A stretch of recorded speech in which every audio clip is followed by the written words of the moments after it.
So I welcome all of you to English Dhamma discussion. We were discussing Parayana Vagga, which is one of the very important section in Sutta Nipata, and there it includes many suttas. It's a collection of suttas actually going on as a discussion between one ascetic, one Brahmin, and then with the Buddha. Now, story is also very beautiful. There is one Brahmin teacher called Bavari, and he is a really talented person, pretty old, 120 years old, and he has many students. But unfortunately, he came across with another Brahmin who was a kind of a cunning person, and he asked some money. So this Brahmin Bavari, was helpless at that moment. He didn't have money. So he said that I don't have, but this fellow didn't realize it. He didn't accept it, and he made a curse. So then Babari was quite disturbed by this curse, and he was thinking what to do. At that moment, there is one deity. So he came across and instructed Buddha, don't worry, this fellow don't know about the head. This fellow don't know about how to split the head. And there is a person, I mean, this one, even though he did the curse, he's really a cunning person. Don't worry about him. You better find out the real Arahant who will explain you what is the way of what is the head, the real head, and how to split the head. You better discuss with the Buddha. And then Babari asked, where is the Buddha? And then actually this deity explained where the Buddha is. And then Bavari himself can't approach the Buddha because he is pretty old. Now he requested his talented 16 students to meet the Buddha. So at that moment, actually, they were asking how to recognize the Buddha. So then this Bavari explains, okay, in our Veda books, there are explanations given about the features of the Buddha. Okay, these are the marks of the Buddha's body. So you better go and verify whether these marks are available in this so-called Buddha. If he is the real Buddha, all these 32 marks should be in the body. So you need to recognize all that. So that means that in the Veda Granthas, in that old Brahmin books, so about the Buddha in the sense that who is the Buddha, what are his characteristics, what are his marks, signs in his body. So those were mentioned.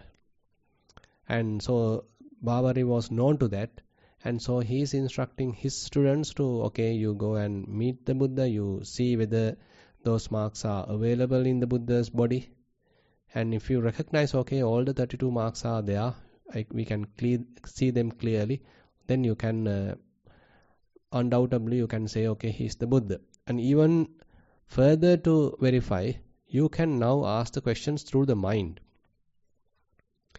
Now, if he is the real Buddha, he is capable of reading your mind. So he will read your mind and then answer the question using words. So this is how this whole thing came out. And now each and every Brahmin, he is asking questions using their minds.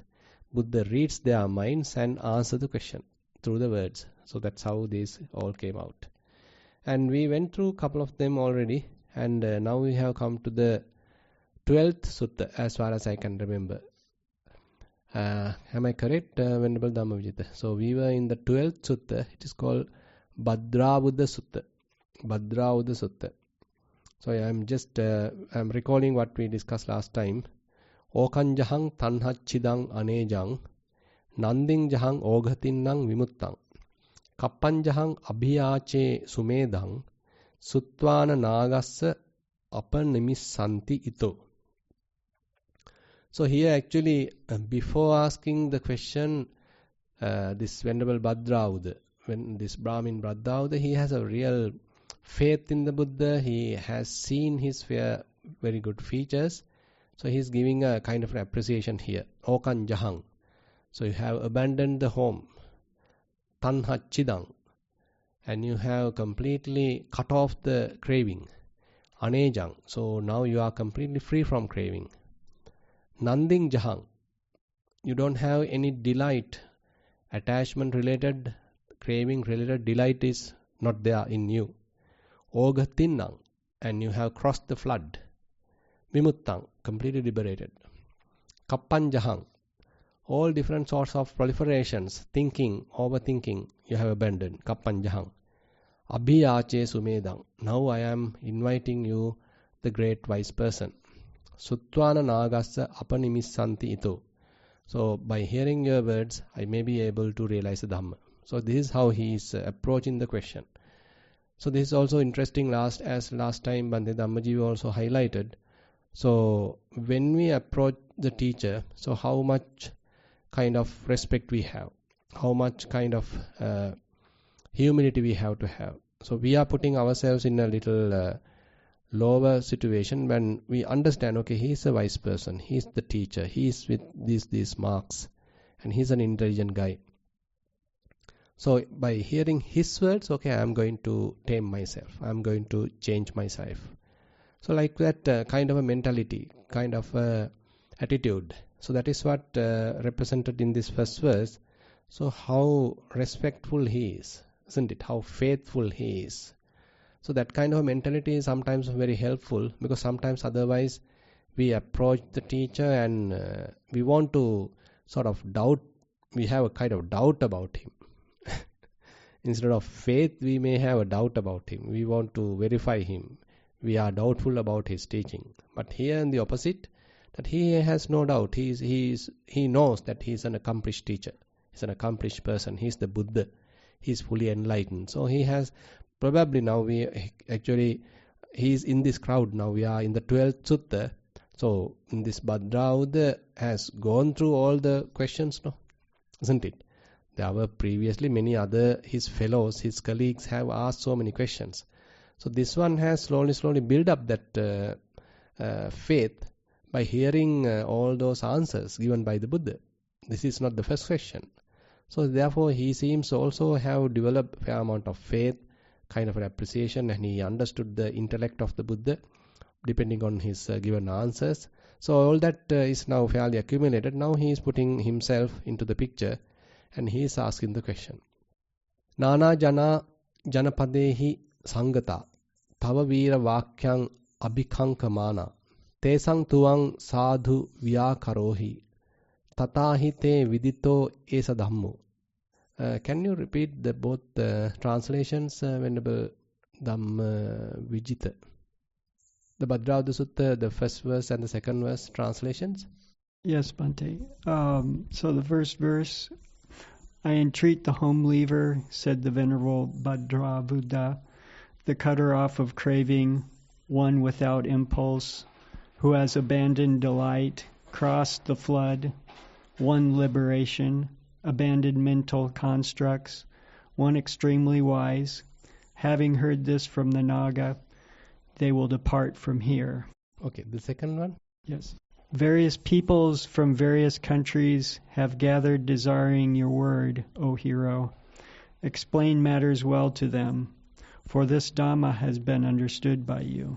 Yeah, can you repeat the single translation, Venerable Dhamma Lankara? අවසරයි සාංශ. වරහන් ඇතුලේ ආයුෂ්මත් භද්‍රාවුද මෙසේ විචාරයි. පංචකාම ගුණාලය දුරැලු ෂඩ්විධ තෘෂ්ණාකාය සිඳලු අටලෝ දහම්හි නොසැලෙන අනාගත රූපාදී ප්‍රාර්ථනා සංඛ්‍යාත නන්දිය හැරපියු චතුරෝග තරණය කළ කෙලෙසුන් කෙරෙන් මිදුණු තෘෂ්ණා දෘෂ්ටි කල්පයන් දුරැලු ශෝභන ප්‍රඥා ඇති තථාගතයන් වෙසෙසින් අයදිමි. නාගයන් වහන්සේගේ ධර්මය අසා මේ පහන සෑයෙන් බොහෝ ජනයෝ නික්මයති. වීරයන් වහන්ස මුඹ වහන්සේගේ වදන් කැමති වූ නොයෙක් ජනයෝ අංගාදී ජනපදයෙන් රැස් වූහිය. උනට මුඹ වහන්සේ දහම් දෙසුව මැනවැයි යදිම්. යම් හේකින් මුඹ වහන්සේ විසින් තෙල ලෝකෝත්තර ධර්මය දන්නා ලදද එහෙයිනි. So basically he's further inviting. So it's still he's explaining in a way kind of his question. So based on the explanation we can see the kind of points out that he is pointing out about the Buddha's understanding. So one thing is that you have abandoned the delight. There is no craving in you. You have cut off the craving, and you have left the home. Basically, you have become homeless. That doesn't merely mean that this physical home, but your consciousness does not make houses, does not make any the places to stagnate, places to establish. The mind has completely liberated, completely freed. And there are many people coming from various directions, various cities, villages to meet you, and they are expecting your explanation, your advices, and so please explain me the Dhamma. So he basically doesn't particularly ask a question, but he's simply opening the stage. Okay, Buddha, please teach me Dhamma.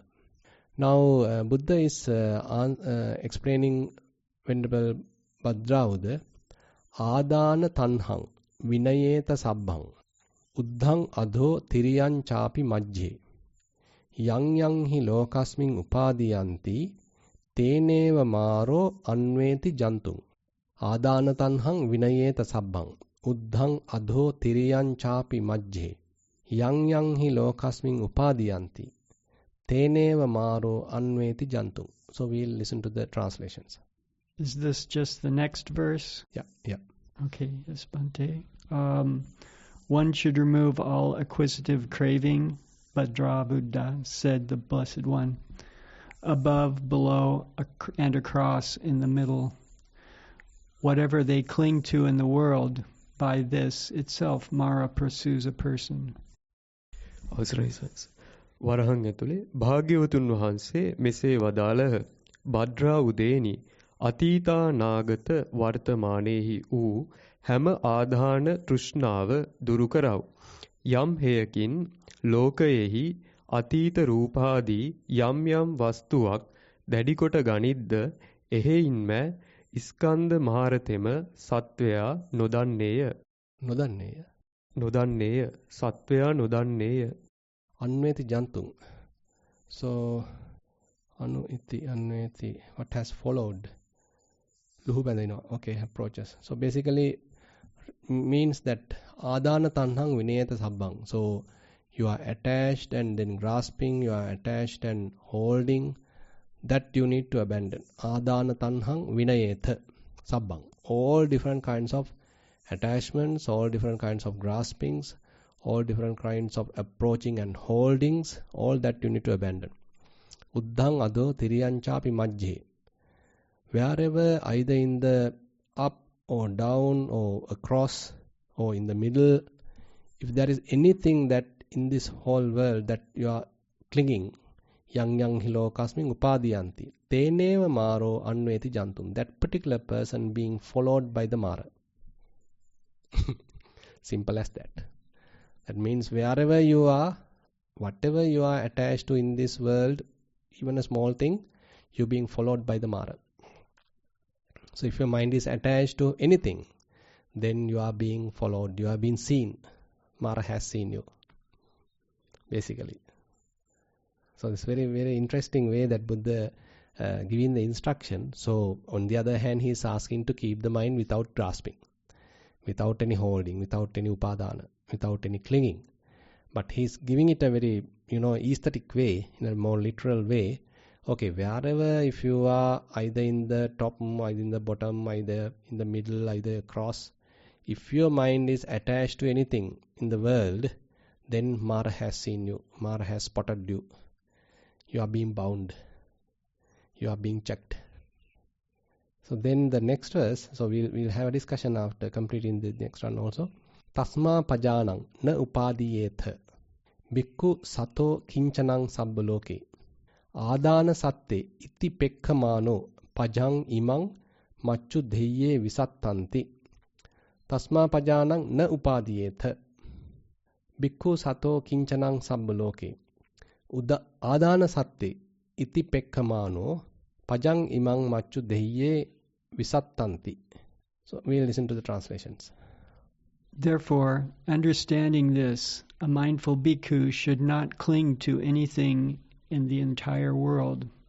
Observing, they are stuck on taking up. He knows this population is attracted to the realm of death. I'm sorry, this population is attached to the realm of death. Realm of death. Yes. Yep. එහෙයින් ස්මෘතිමත් වූ සර්ව සංස්කාරයන් අනිත්‍යාදී වශයෙන් දන්නා වූ මහණතෙම මේ ප්‍රජාව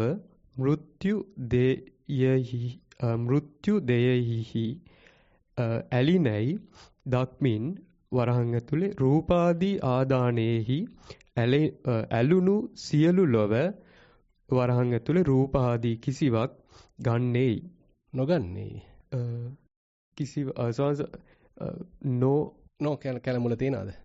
letter no is available in these printings. I don't know. Not available. No, yeah. I don't know.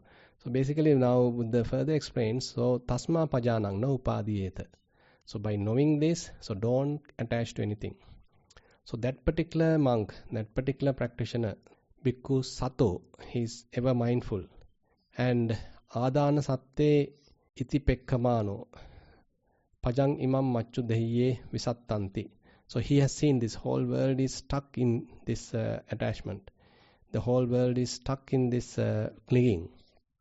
So as a result of that, what he decides, okay, na upadiyeta. So he is not going to cling. He is protecting himself. He is ever mindful. He is not taking anything to grasp. So basically keeping the mind without grasping. So that is the kind of the advice in short. So here this particular sutta is talking. So with respect to this kind of teaching, actually Buddha has given some more detailed explanation at certain other places. Now say for example, there is one sutta called Dvaitanupassana Sutta, again in the Sutta Nipata. So there Buddha highlights how the whole suffering arises because of clinging, upadana. Let me take that. Right. Yam kinchi dukkhang sambhoti sabbang upadana pacchayati. Whatever suffering happens, it happens because of grasping. It happens because of clinging. Ayang ekanupasana. So this is a one reflection. Upadanantveva asesa viraga nirodha nati dukkhasa sambhavoti. Ayang dutiyanupasana. The second reflection is, so he understands that. So what he does is that he is abandoning all the different kinds of clinging. He does not allow mind to get attached to anything. Does not allow the mind to get clung to anything. Upadanam pacchaya bhavo bhuto dukkhan nigacchati. Jatasya maranang hoti eso dukkhasya sambhavo. Upadanam pacchaya bhavo. So whenever your mind grasps, there you create a world. There you create an existence. There you create a kind of an incident. There you create a kind of your own world. You are born to it. And Jatasya maranang hoti. So once you are born there, you will die there also. Once you are born to that particular mind-made world, okay, you are being there, you will be there for a while, and then ultimately you die there. That will come to a change. That will come to a cessation. So you die there. Tasma upadana khaya sammadanyaya pandita jati khayang abhinyaya nagachanti punabhavanti. So by knowing this, you are not allowing the mind to cling to anything, born to anything. So you keep the mind unattached, without clinging, without being driven by incidents. Now say for example, assume that you have one kind of an event in the future. So you have to attend a party. Okay, if you are to attend a party, now you are imagining about it, right? You are here, by the way. Now you start thinking about it. You are not mindful here. Rather, you start thinking about that event. Oh, I am going to meet him. I am going to meet her. I am going to enjoy like this. I am going to drink like this. I am going to dance like this. So like that, you can create that whole world. You are very much like pre-living that incident, isn't it? So mentally, artificially, you are living in that incident. So that is how we are creating that world. So now we have lost the present moment. Present moment is no more with us. We are in an entirely different world. So we have born to a new state mentally. And we lived there, we might even close our eyes. Now we are imagining in that completely mind-made world. We have born to that mind-made world. And we are living there in the mind. And after a while, probably someone come and knock you. What happened? So you came out of the world. So like that. So each and every time, so our mind is very, tactfully promoting to grasp something, promoting to tempt us to grasp something. So we are thinking something, what to do in the future. There's a next series of events lined up that we have to achieve in the future. So we may cling to this thing, cling to this thing, cling to this thing. Many events are lined up. There are various past events also available. We can remember them. Probably sometimes we grasp those past events. Probably right now I can see something beautiful. Go and grasp right now also. In the present moment also I can grasp. So likewise, every time our minds tactfully take us to this grasping. So if once we are born, once we are grasped, then we are born to that. We are living in that mentally, completely, kind of lost in that situation. We lost the mindfulness also. We are completely bewildered in that state. So the idea is, so you got to be mindful. That's why the term sato. So you got to be really mindful. Without mindfulness, you can't protect yourself. So if you are being mindful, then you can at least notice how this tendency happens in the mind. How this mind being try to go and grasp something. At least you can pick it, you can at least notice it, and you can try to prevent it. So that you are still keeping the mind unbound, keeping the mind unattached, without any kind of holding or grasping, keeping it completely, relaxed, without any grasping, without being tangled, calm, relaxed, tranquil. So if you can maintain that kind of a tranquil, relaxed, peaceful, unbound, unattached, non-grasped kind of mind, then you are in good shape. Any comments? Excuse me, Bhante. Yeah. Yes. So I guess we have to get a taste of what it's like to have that ungrasping mind, and we like that, and we enjoy. You can even imagine that, and even take that as another event. Yes, I'm going to that retreat, and I'm going to have a ungrasping mind. That'll be so wonderful. But so yeah. So we need to first taste the freedom, isn't it? Yeah. That's the whole theme of the Satipatthana.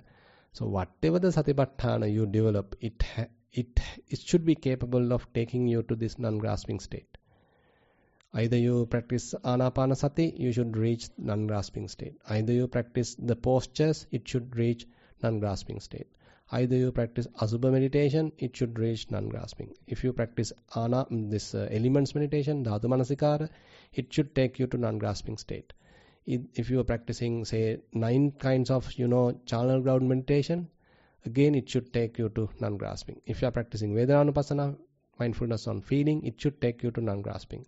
If you are practicing Chittanupassana, it should take you to non-grasping. If you are practicing either 5 different kinds of Dhammanupassana, all of them have to take you to non-grasping. So that is the crux of the Satipatthana.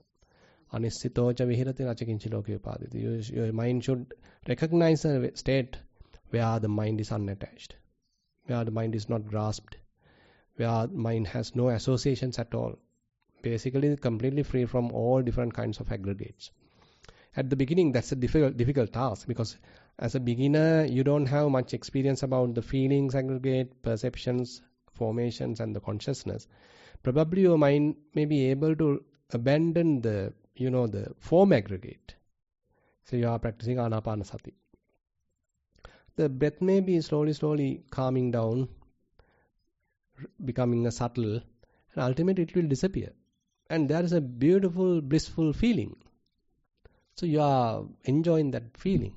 So what has happened? So you have abandoned the form aggregate, but being caught up in the feeling aggregate. So that's the problem. So that's why, even though we are talking here, practically what happened is, as a beginner, you are working out in the form aggregate. You are practicing Rupa Kammatthana. the Kaya Anupassana. So it's actually very effective. So ultimately, slowly, that Rupa Kamatthana will fade away. The breath may fade away. So your mind may stop grasping it. There is nothing to grasp. Completely the breath has disappeared. But immediately there may be signs available. You may recognize beautiful pictures, beautiful images. There are devas coming, and there's a pagoda, beautiful Buddha image. There's some pagoda. There may be a dead body in front of you. Various things are there. So you abandon the form aggregate, but you capture here. So you are giving some prominence to what you see. Your eyes are closed, but you see various images. You're being caught up in the perception aggregate. Or you may even doubtful about what's now going on, what next I have to do. So you are caught up in the formations aggregate, thinking. You are able to abandon the form aggregate, but you're being caught up in the formations aggregate. Or else, as I just explained, you may get a kind of a blissful experience after the calming down of the breath. You feel like floating, you feel like blissed out, and it's a really beautiful experience, and you are being delighting about that beautiful pleasant experience. So even though you are able to abandon the form aggregate, you are being caught up in the feelings aggregate. So you have to have a fair experience in order to abandon the form aggregate, abandon the feelings aggregate, perceptions aggregate, formations aggregate, consciousness aggregate. Then only you can say, okay, I am completely free from any of the aggregates, not grasping to any of the aggregates. So that's the difficult task. That's why it will take time. Yeah. You can change.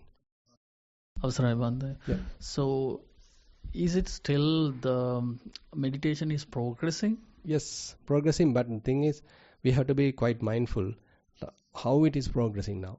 Now it is very beautifully explained in the Anapanasati Sutta.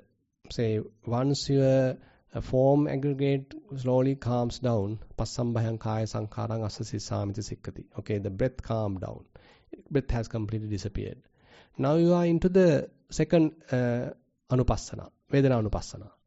Piti Patisangvedi, Sukha Patisangvedi. Now you are knowingly you start watching it. You are not being caught up, but you understand, okay, now there's a really blissful feeling. Okay, now let me step back and watch that feeling. Okay, there is a pleasant feeling. Okay, let me step back and watch that pleasant feeling. There are goosebumps. There are, waves like some experience, very pleasant experience. Okay, let me step back and watch that pleasure. So you are not being caught up. You are not greedy of it, but rather you are capable of watching it objectively. So that is where we are working on the Vedana Anupassana. Almost like we have worked out the Kaya Anupassana that the form aggregate has kept aside. But now I am still working on the Vedana Anupassana. So the result of Vedana Anupassana is that all feelings calm down. Feelings also fade away. Passambhayam Chitta Sankharang Asasi Samiti Sikkati. So that is the end result of the Vedana Anupassana. Okay, all the feelings are relaxed, released. Now my mind is not interested about the feelings. Feelings have become quite released, calmed, relaxed.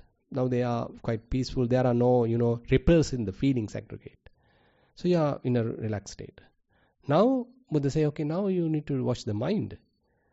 Chitta Patisangvedi Asasi Samiti Sikkati. So you are aware of the mind. What are the things going on in the mind? Are there any thoughts? Are there any, ideas? So they are actually, you are somewhat, it is not that you are trying to suppress the thoughts, but allow the mind to relax, calm. And if there are if mind want to think, you can still think, still allow it to think, but you are watching them. You are not being driven by the thoughts. The thoughts are known by thoughts. They are merely thoughts. They are not him, they are not he, they are not this particular incident, but they are representing a thought. It's merely a thought. So if you are watching them objectively, then thoughts also may not last for a long time in the mind. Slowly, thoughts are also abandoned. So mind becomes fairly cleansed. Mind becomes fairly clear, clean. Even no thoughts now. Now you are coming to a fairly purified state. So that's where Buddha now mentioned at the end of the Chittanupassana, okay, Vimochayan Chittang Asasi Samiti Sikkati. Now you are as much as possible cleaning the mind. As much as possible, you are abandoning everything. So now allowing the mind to be freed. Free from kaya, free from the body, free from the feelings, free from the mind either. Various thoughts, formations, everything. So ultimately nothing is there. That's why it's a kind of a gradual purification, it's a kind of a gradual abandonment, gradual non-grasping process. First you are able to avoid any kind of grasping to the body, next to the feelings, and next to the mind, the feelings, perceptions, all that.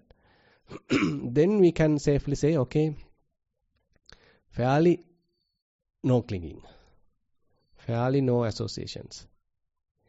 Shall we move to the next part then? Because there are time.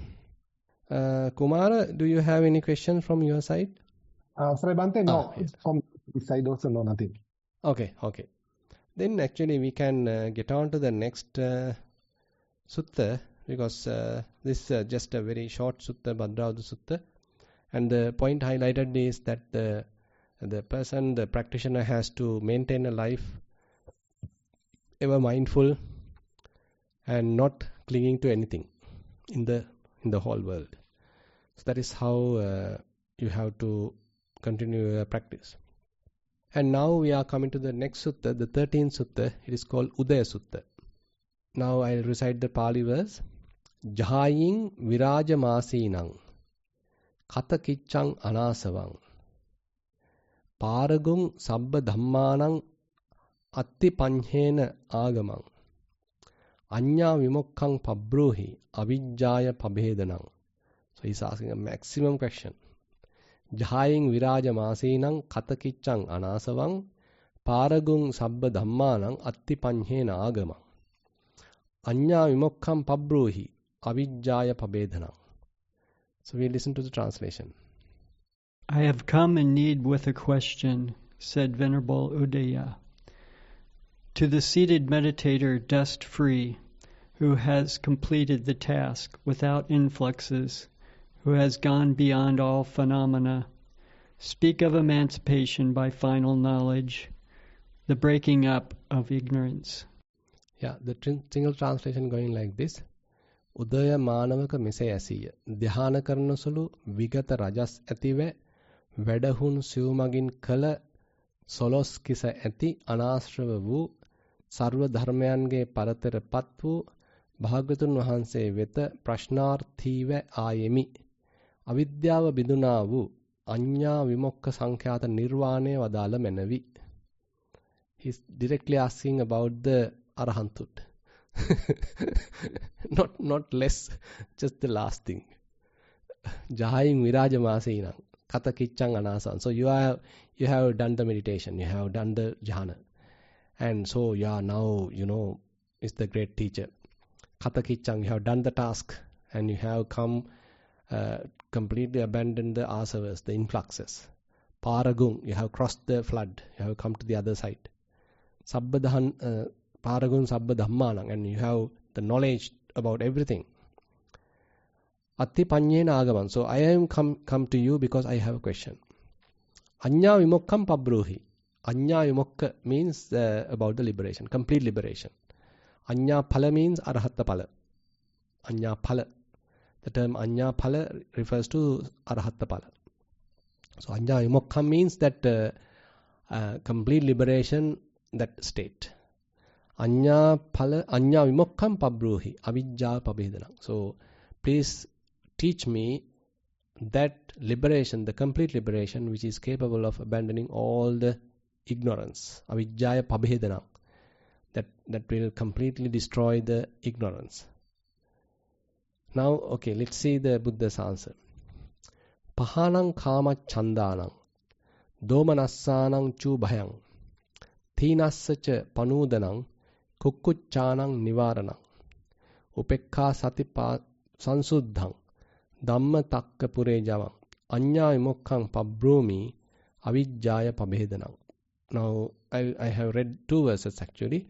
Pahanang kama chandanang domanassanang chubhayang thinassacha panudanang kukkuccanang nivaranang upekha sati sansuddhang Dhamma takka pure javang anya vimokkang pabrumi avijjaya pabhedanam. So we will listen to the translations of two verses.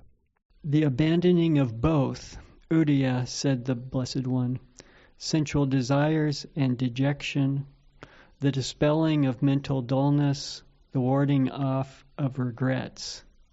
And the next verse, purified by equanimity and mindfulness, preceded by thought on the Dhamma. I call this emancipation by final knowledge, the breaking up of ignorance.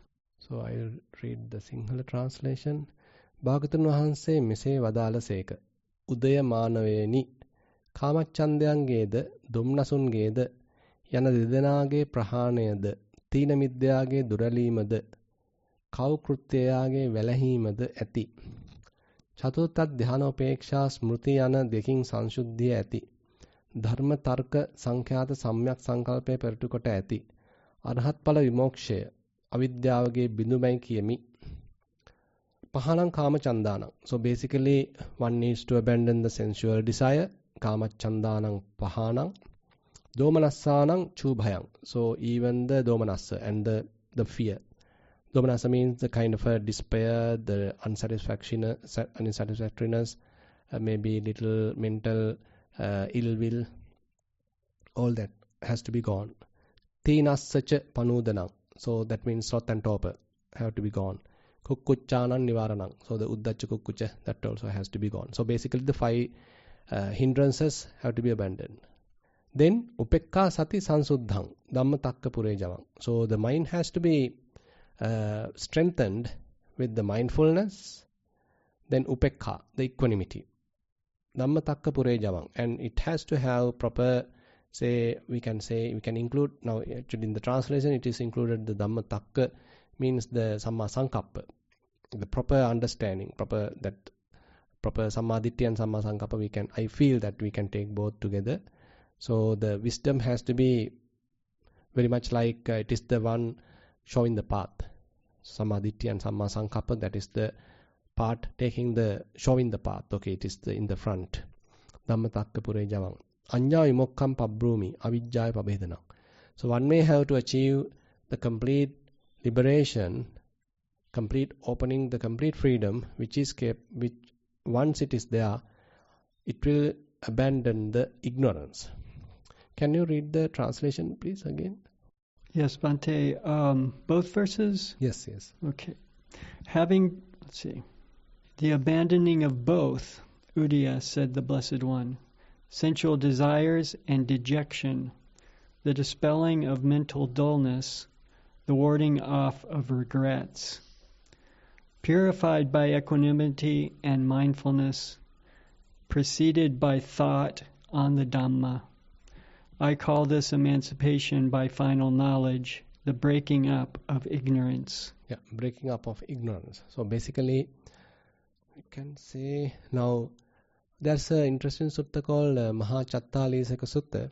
So there Buddha explained the Samma Ditti, Samma Sankappa, all that are very much like all that has the Samma Ditti as in the front. So it is the one guiding us.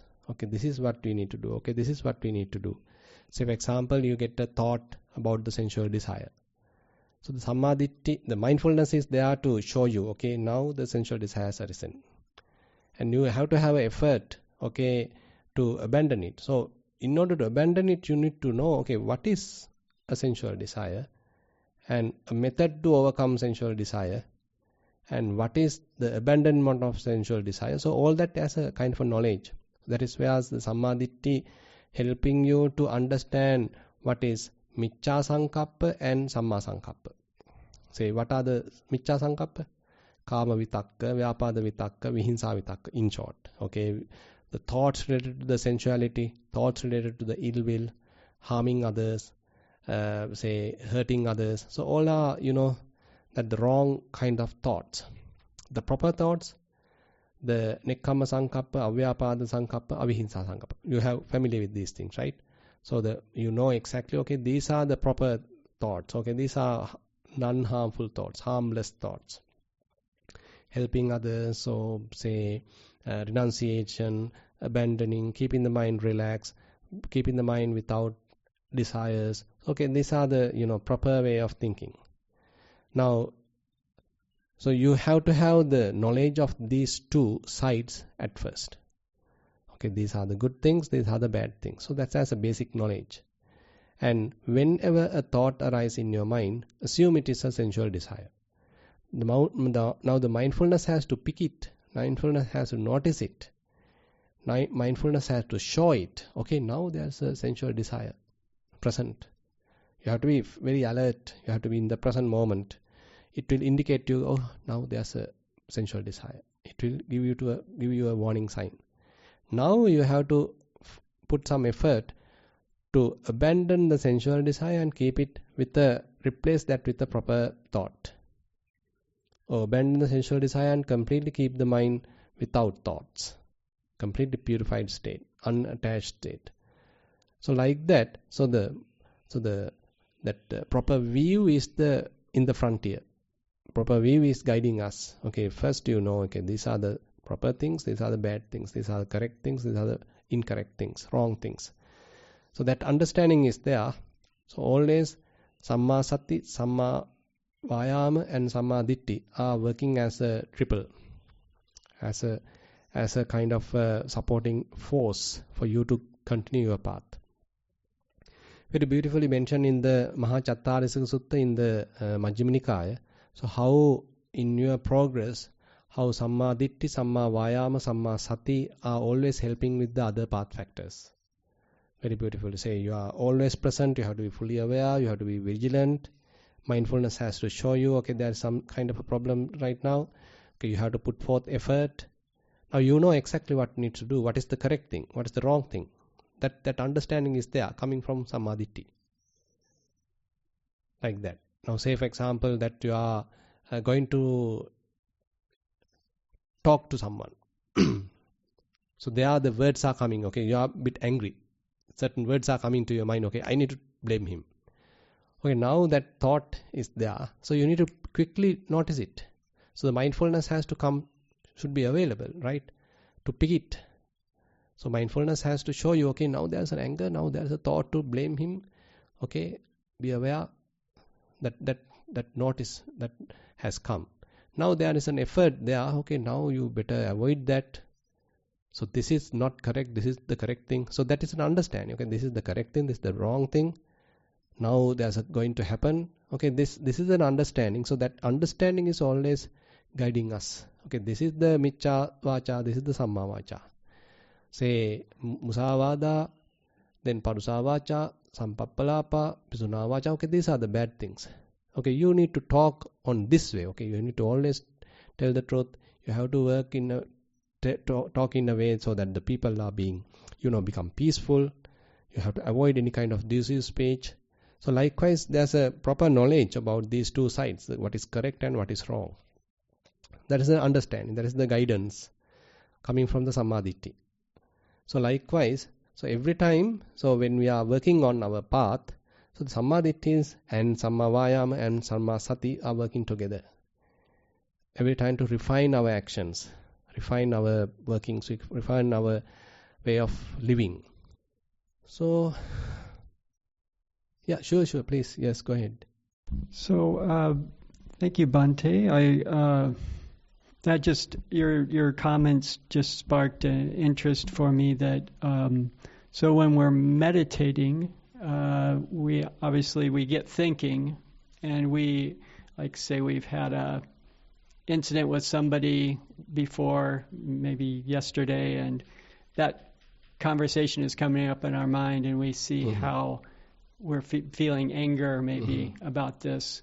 So I see how meditation could be a support for us developing this samadhi, because we see how our mind works, and we see how our emotions are getting involved in how we react, or so we gain some certain wisdom of our own mind and the way anger works in it, or arrogance or whatever.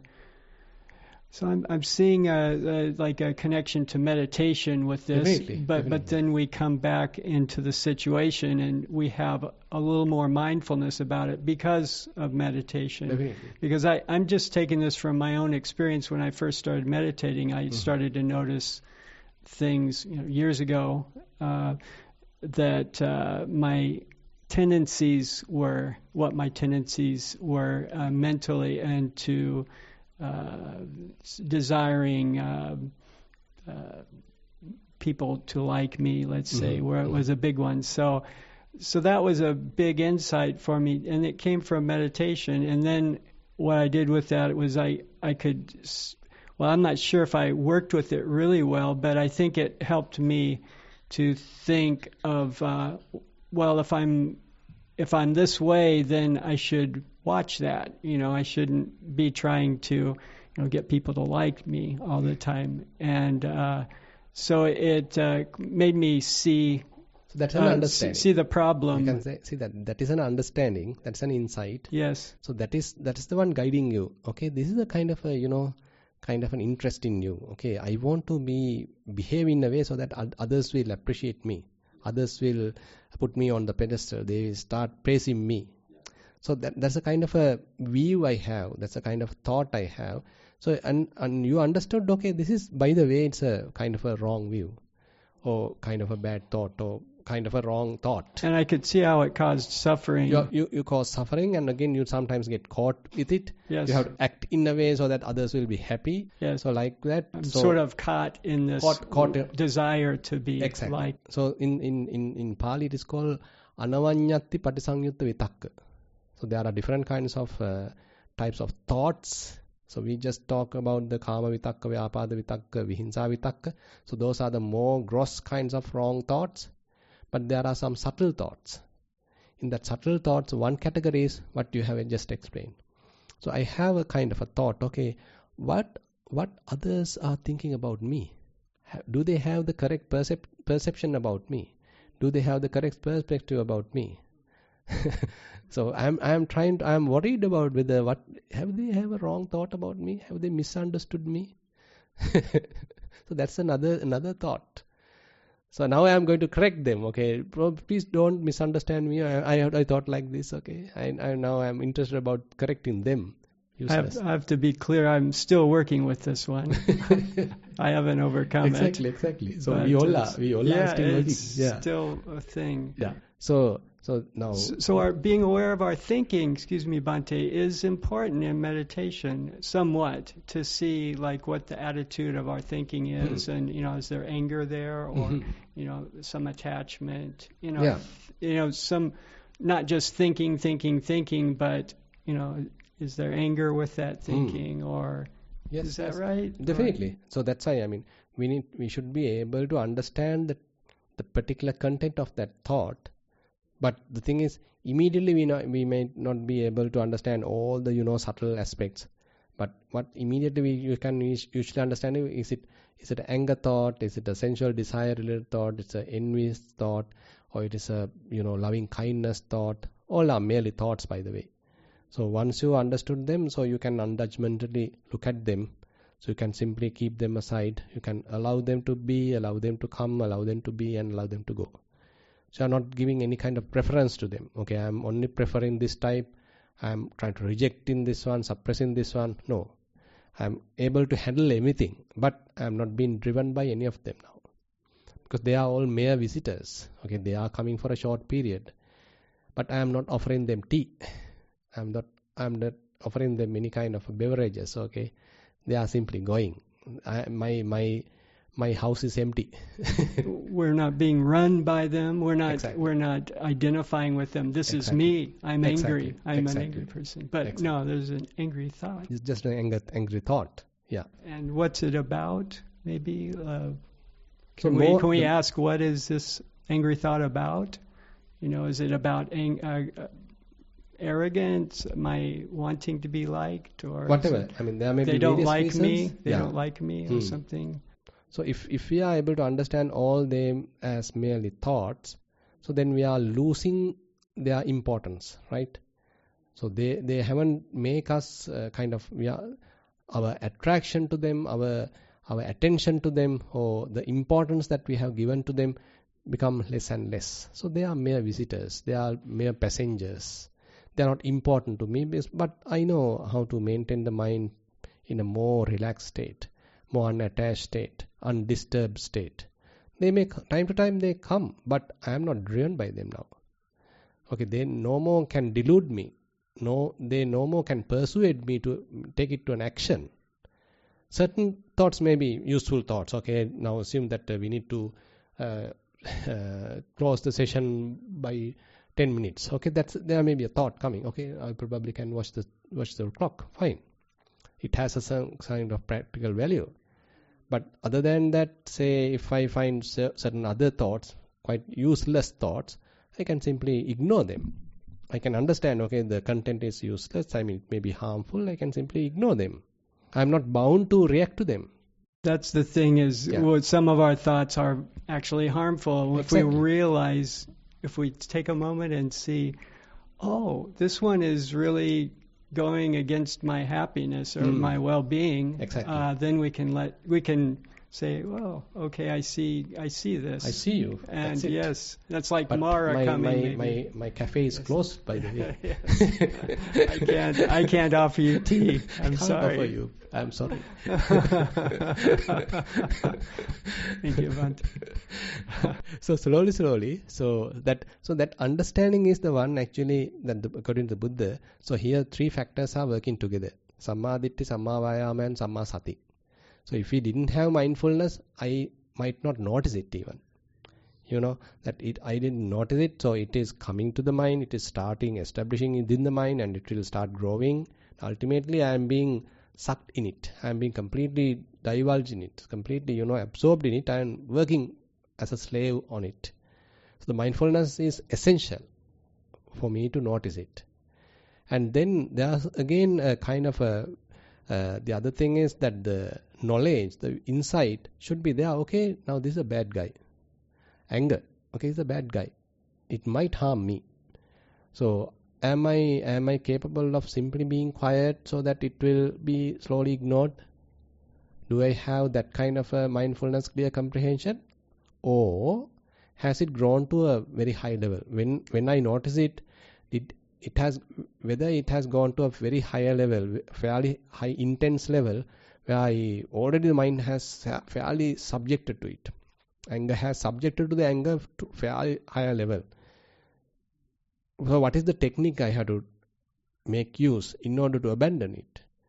So likewise, depending on my, the warning sign, when that warning has come, is it that the very first inception level, or whether it has grown to some level, then only I got the warning from the mindfulness. So that is where the mindfulness, if it is very sharp, we will get the warning at the very instantaneously, at the very inception level.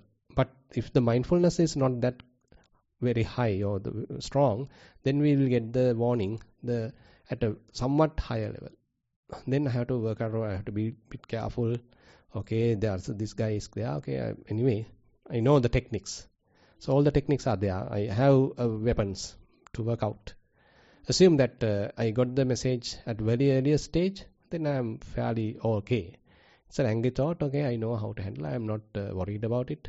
It has come. I can simply watch it. It has gone. That also I can see. No much disturbance to the mind, because you already are a stable mind and already you have an experience of working with them. So this understanding is actually the samadhi. The effort is continuously there. Okay, I need to work it out. Still he's coming. I'm not going to allow it to overwhelm me. So that effort is also there. So sammaditi, samma vayama, samma sati are always working together to safeguard the mind.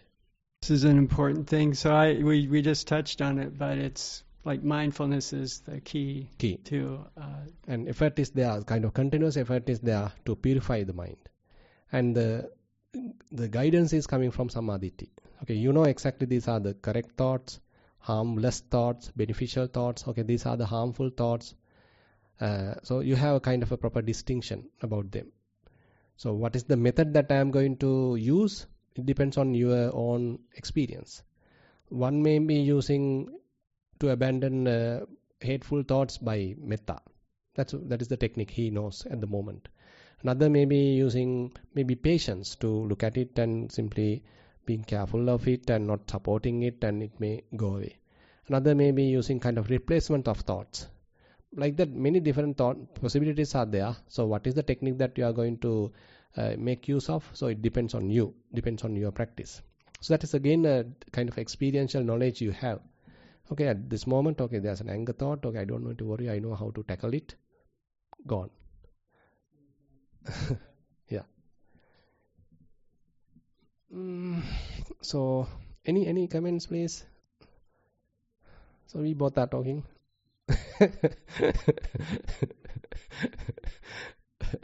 So upekka sati sansuddhang dhamma takka pure javang. So here also we can say upekka sati. So the equanimity is there. So your mind basically has that stability. As you are progressing, you understand, okay, this is a kind of purified state of mind. I am not delighted, I am not elated, and I am not depressed. Okay, this is a kind of equanimity.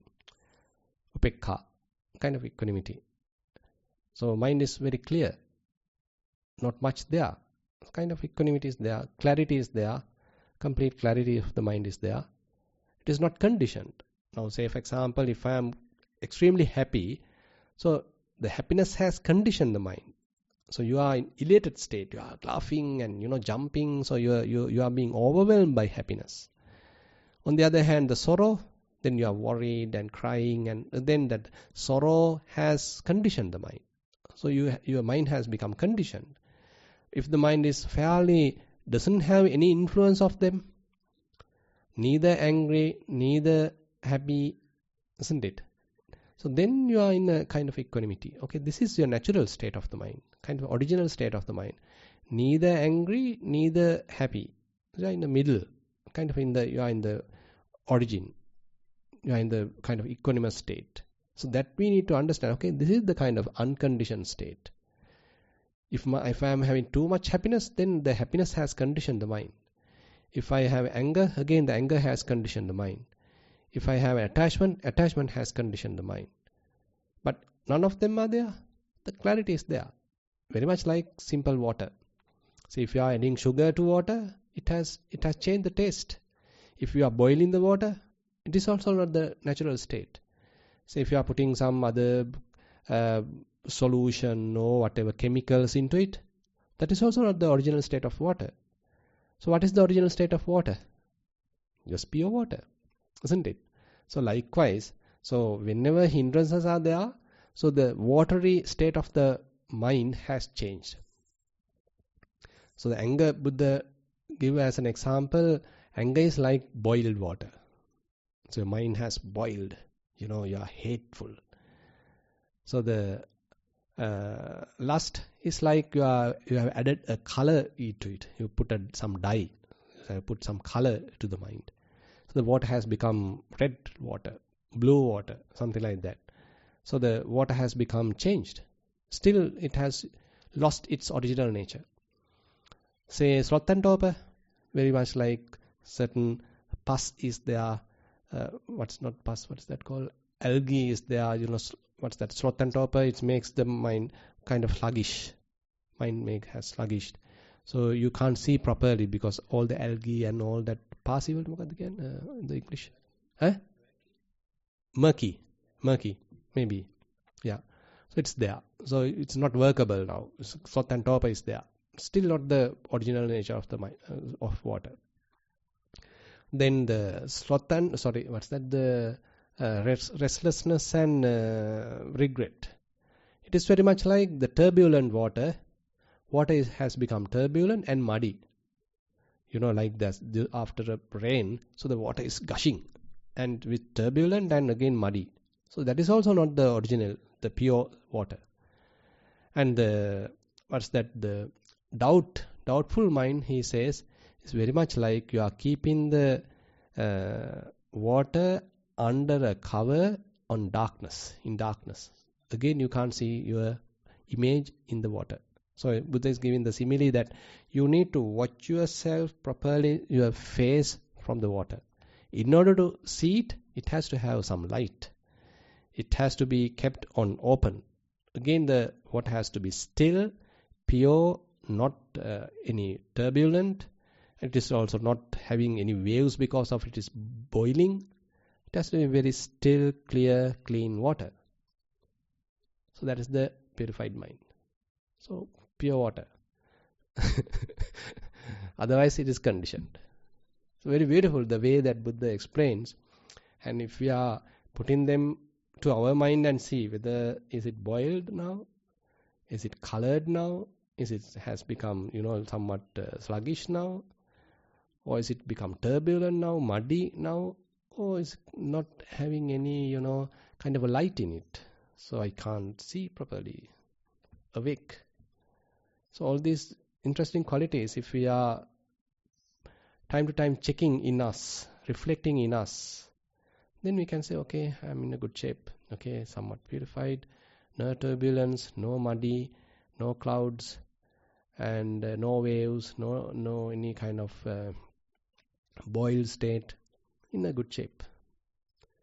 Okay, I think we have spent fair amount of time. There are no more questions. Okay, then we'll wind up the session. I invite Venerable Dhamma Vijita to share the merits.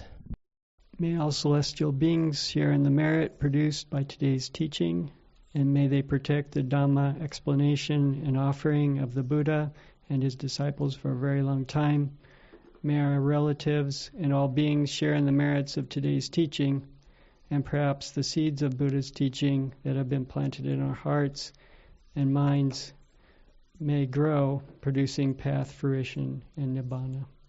I invite you to join in the recitation of the traditional Pali verses and share in the merits.